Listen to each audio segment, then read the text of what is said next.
chaîne internet de Aérotech TV officielle, la chaîne de référence. Bienvenue sur votre émission. Je suis la votre MDS Arfanti Carmena Radio, la diva. Merci de la confiance, merci de la fidélité. Candina le baraki, abonnez-vous sur Aérotech pour avoir précision. N'a pas détail. Là, je dis bonjour à mon papa Jean-Pierre Kabia. Bonjour à toi. L'inscription là dans la Monsieur Jancy Maïmbina Clotonanga. Bonjour Monsieur Jancy. Bonjour Carmel. Bonne santé. Bonne santé là, madame, en forme toujours. En forme toujours. Bon, il y a un bon Congo. Ah, tu l'as un bon à Congo, non, tu l'as un bon à Congo, mais tu l'as un Congo. Tu peux te sourire voyager à président en France, na habitude au Mounion Dengenine. Voyage à président en France, c'est ça bien. Parce que vous voyagez trop, vous vendez il y a trop d'avions. Pour voyager trop, ils appellent pour venir pour taper ma porte les bandes, pour formuler un peu ma porte dans ma société à Congo. Et c'est important, mais il y a des gens qui ont Macron. Ils ont un problème, c'est que tu es présent, il faut avant vraiment à se ressaisir. Ils ont mon agaba, Mindelo, ils ont Macron, ils ont Lingaraïté. Ce total, tout le monde que les Français, l'Union européenne, ont bénéficié trop dans Marambo, Italie, Congo, surtout sur le plan et l'environnement.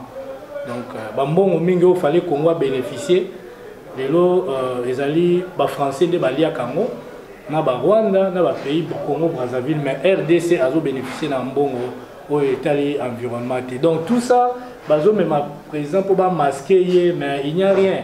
Parce que président fallait tout d'abord une question concernant bango redevabilité, la vis-à-vis ya Congo. Bango baza redevable vis-à-vis na biso.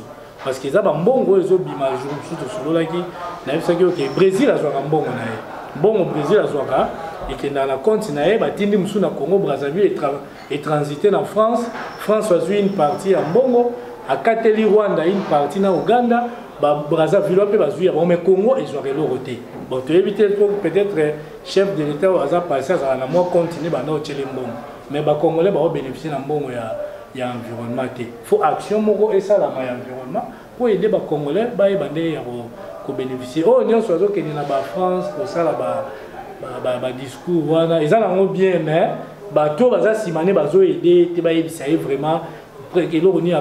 Justement, rien qu'avec l'environnement et le développement à Congo, au lieu de discours, il faut d'abord tout travailler sur l'environnement pour que les actions et bénéficier de Congolais. Ok, tu peux aller sur le Martin Fayelo Bilamuka, le biafisa qui matinée dans pour na ozaki jour oyo na Genève baté qui est président ya ngolo basa qui manifestation ya matinée na to ko lobani pour na likambo wana. Oui, bachaki président o bachaki zaki président une année lobby. Une année lobby bachaki est président o ba complotaki basalaki complot na bango na Genève ba écarter Félix biso mo to ebinde basalaki ndé na ebisaki une émission a passé wana ke na masolo ya présidence Fayulu azalaka te masolo ya présidence bande komona d'abord IDPS vie représentativité IDPS azalaka nango vie base ya IDPS vie parti o eza parti IDPS o eza parti mo patrimoine ya ba congolais nyonso. IDPS n'est pour coincer pouvoir à Mobutu et coincer pouvoir à Kabila. Même partout dans le monde entier, les médias étrangers, il y a parti où et contrer le système politique, où il y a l'impunité, respecter les droits de l'homme, IDPS qui contrer le régime. Imaginez que l'IDPS est dans Congo, pensez-vous que Kabila a le pouvoir? Avec quel parti où il y a Bacha Kabila Nini. To ebi na biso ba kabal we le kaki na Genève na tribalisme we le kaki ndenge basala ki ba écarter Félix pour bimisa Fayulu. Akoyi ko fetela mo depo eza on te eza ki escroquerie we le kaki na Genève. Escroquerie ni ba yokana ki yango basala. Ba yokana ki te parce que ba yokana ki déjà ndé na so cahier de charges ezala ki il faut partir we ko bima bango na ba élection. Bango mo ka ba bi ke ba yokana mais bango ne ba chaka président Fachi Azala président de rassemblement, ils ont la connaissance des causes. bachaki président Fachi président rassemblement pas pour aller besoin qu'il fallait le cerveau bachaki président rassemblement parce que avec IDPS ndongo ko contrer régime en place pour to bimisa président mo o wango za la crédible na mboko mais baké na Genève basali kabale na bango basali voter nga voter yo yo pe voter nga pe na ko voter yo voter mu yo ba voter yo voter muninga te pour la nini pour bazwa baba écarter Félix yango ke biso pe to bengango lelo pe biso tozo fêter retirade lelo pe inane ya nini ya yango pona fallait pas Martin fallait ça lelo quoi ça là qui no bi fallait non ba kena ki kasi buzo ba nyo se sala ma jo ba kena ki pourquoi ah ça a une importance parce que d'abord ça qui escroquerie au basala pourquoi nous le sali retirade des acquis au de pays nani na bino que Félix a retiré retirade des salami lelo donc il année anniversaire au président na biso base tellement que tout le monde qui clarté tu es bisa que retirer signature wana ba kabale uto sama na Genève wana a retirer kango pour ayoka ki base na ye yango to benga ngo retirada lelo za le 12 novembre vous avez retiré d'abord tout retirer ni na biso tout ça là qui wana ya retirer signature na biso base de tout ça présent makambo et qui wana concerné biso te retirer signature wana tu veux aller sur la insécurité dans mboka mais ces gens-ci bat ba komi ko boma batu kaka bat bazo kufa banza tout temps bosna ba tout est né bito bula ce qui président Félix Saé mambo ekosi la monzema makambo zongi sous plus pire insécurité bonazana ni vraiment te moneti si base de quoi bomi batu nini so boma batu bazo côté la batu bazo tirer batu kaka boye famille présidentielle ba we waso ba salaire ou se batu mimi tuka nemte okolo bani bon on a la koloba président a prêté serment na ye alobaki il est le président de tous les Congolais alobaki te raza président ya baluba kutu a insistaki ke ayebisaki même na bato ya famille na ye ke ndenge tozwi pouvoir bokanisa te ke bobanda kosalaka baabi na banzela de façon benga famille présidentielle non batamoto non wana ezali kaka oyo bazosala ya bango eza jeunesse mais baza famille présidentielle te bawewa oyo bakumbaka bamoto toyebi ke Kabila ndenge abomaki mboko 18 ans mutu nyonso soki bakongo mpe bakoma kokumba moto bayaka pe bakumaka moto po bazwa mbongo tellement ke musala eza na mboka te yango ba jeune nyonso ba se lancer azwi mwa moto ya $1000 asombe pa bendien ayebi ke azwaka mwa eloko moko na poche po yango bato basali na pays pendant 18 ans babomi mboko yango moni ke bato nyonso ba jeune nyonso na ba diplômé ba aussi na université musala eza te yango ba se lancer na makambo ya kokumbaka ba moto de façon ke ba gagner peine à bango quotidien yango quand na rôle mais ça que famille président mais insécurité oh on a aussi na président de la République d'abord faut désarmer ba policiers nyonso ndenge to mona en Afrique du Sud policiers za na munduki te policiers au moins na service ba policiers nyonso ko bazala batika minduki na bango na nini parce que mboka eza na guerre te mais biso na kini to moins ba policiers ba comme depuis régime Kabila depuis régime Mobutu ba policiers na minduki guerre eza na est. Donc, police na capitale, même en Afrique d'ici, donc on a pas police, bah tant on l'a mis d'unité. Bah tant on l'a peut-être na ni na bango électrique, bah matraque na bango, na ni peut-être na moins de défense. Mais oh y a biso minduki a milaye, le la guerre est na nini, faut pas retirer dans la police na minduki. Pour tout le monde, on va retirer minduki et les ala bien ma casse. Bah tant on l'a comme bah policier n'y sont, y a monde entier tout le monde à la France. Alors on a la pistolet, mais bah minduki na bango faut bah zoango vraiment et les ala eloko ya makasi et puis insécurité za kaka pour la nité pour na bakulu na pe bazo sala pour la insécurité za makasi na mboka oyo yango atokoloba par rapport ya IDPS na INC tout le monde INC ba batne ba sala ba engagement zoko mais IDPS on dirait que le président ba pesa 70% ya ba combattant ou ba rozala engagé na ministère mais jusqu'à maintenant tout le monde est là monté ba tondaka wana ba sala kakate na invité bino beaucoup travailler après une année ou bien ni ne ça qui beau travail jusqu'à maintenant là jo yango na yebisa ki yo ozolo boza na raison parce que ça la fanatisme ils ont été na moroté ah oui ozomona IDPS wana ndio mona ka bato belé ba kufi lelo bato belé ba perdre ba vie na bango ba kufela ba parents na bango pour na lutte que IDPS asali azwa pouvoir pour lelo bato nyonso ba sepela mais à notre grande surprise ozomona bato nyonso baza pembeni ya président de la République bazo sala musala bango comme il faut. Vous comprenez? Ils sont là seulement pour kokosaka ba jeune parce que ba jeune mingi baza lelo baza ba jeune musu baza na créativité na bango ba jeune mingi ya IDPS mingi ba lelo yango bakomo ba jeune ya IDPS batanga te mais na IDPS za batanga makasi ozomona bakoki ko apporter pe un plus na IDPS wana mais c'est comme si IDPS na biso ekomi système verrouillé ozomona verrouillé vraiment à niveau moko on ne sait pas. Il fallait pas créer par exemple on a regretté nazo mona makambo so les Canadiens IDPS mais ça fait très mal au moins qui même président la Kenya na Bukavu au Kenya ko sala ko inaugurer nini laboratoire international to tikala ki ko mona ta drapeau ya IDPS tozo mona la drapeau ya INC na ba parti problème ba drapeau et quoi que ça la matin la partie le la IDPS hein tout le monde sous présent ko inaugurer Kini Bopeto to tikali ko mona drapeau ya IDPS drapeau wana ça demande déjà la dra ya pembe ba betina effigie wana nde to mona ya IDPS ça demandera combien d'argent pour te ba ministre mususu normalement les partis fonctionnaires faut pas payer sa contribution na bango 10%. Président de la République pas payer sa 10%. Est-ce que mbongo wana et ko sala ezo sala nini? Bah j'ai la IDPS le lozomona ki bazo ya chaque fois wana bazo zela. Moi je suis étonné caméra azo se battre pour na parti na ye.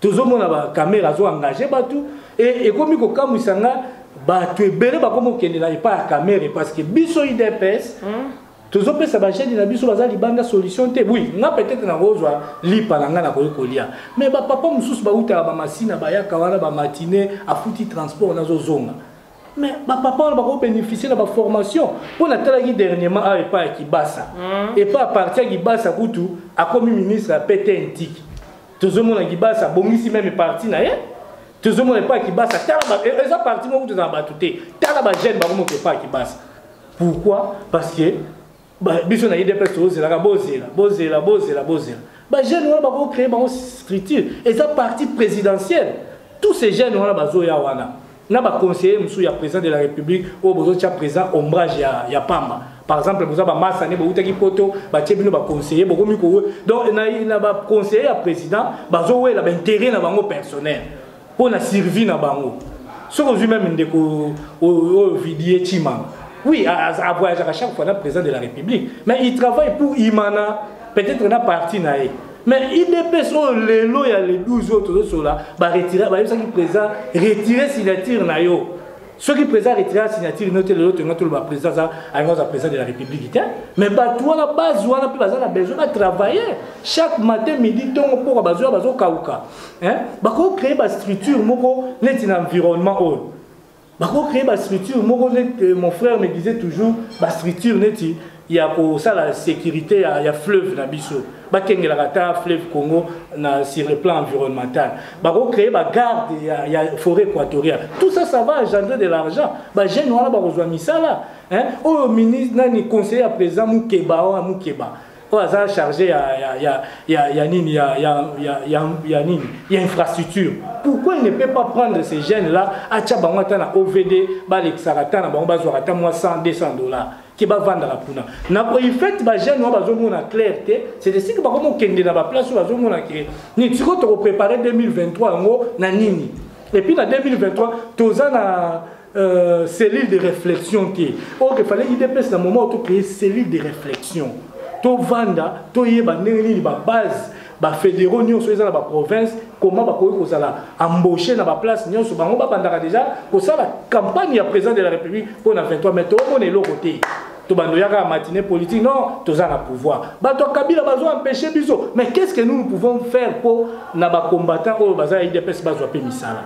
On dirait moi comme mutuna mutu oya zuya ye est allié mais petit o bazali banda er mususu ona bato la muka bazala ba infiltrer ba wala za bato IDPS za bato la muka te mutu na so yaka na matinée akenda ba place ba parlementaire debout eza matinée obi ke Tshisekedi oya paix à son âme héros national na biso azalaki beaucoup plus na confiance ya ba base na ewana malgré le ba ofinga bango baza ba voyou baza ba mais azalaki na base na ewana on peut sa confiance par rapport ya ba collaborateur na e o bazalaki pembe na e donc Tshisekedi azalaki kaka la même chose ndenge Moïse asalaka moni Moïse herba longwaka na Égypte ba na Israël abana côté ya batu bomé alukaka nini ke a créé structure mona beau-père na au Jétro.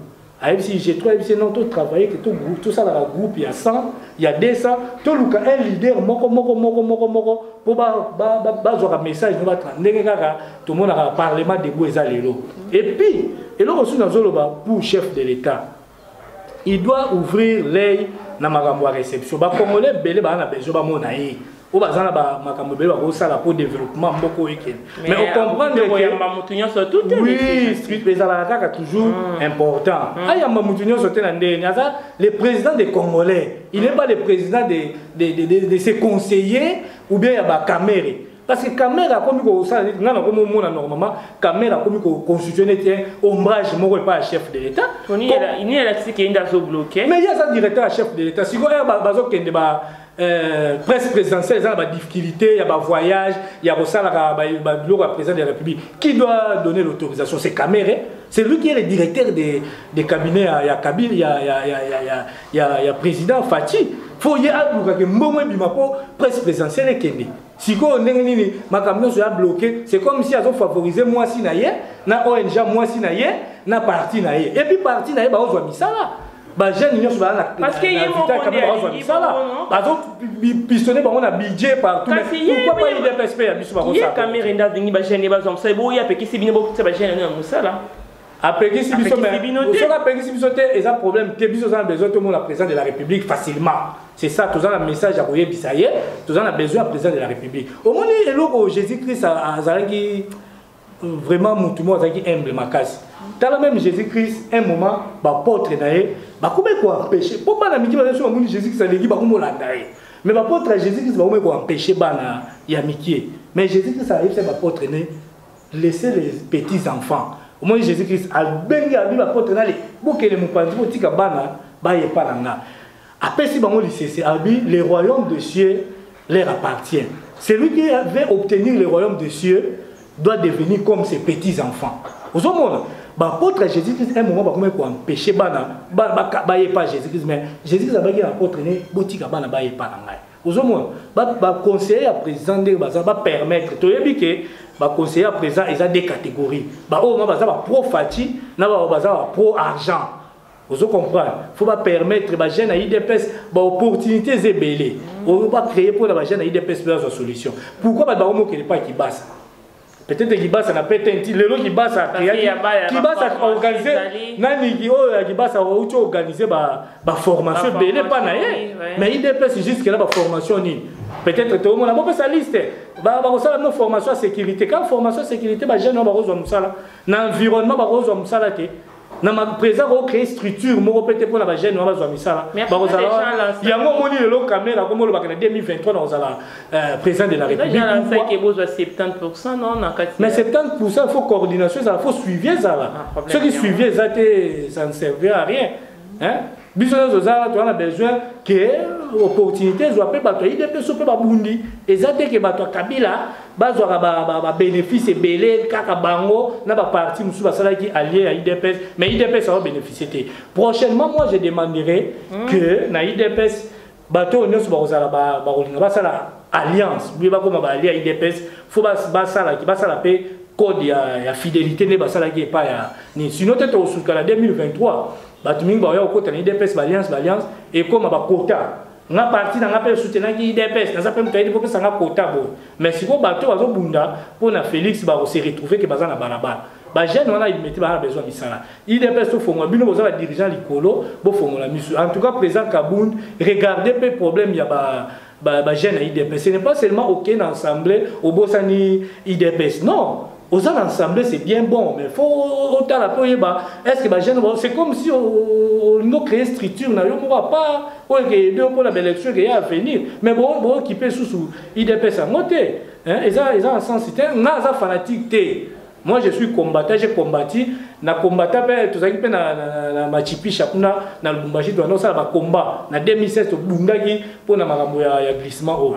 Donc il y a moi dans le baizaka. OK, monsieur Jansi, mot de la fin.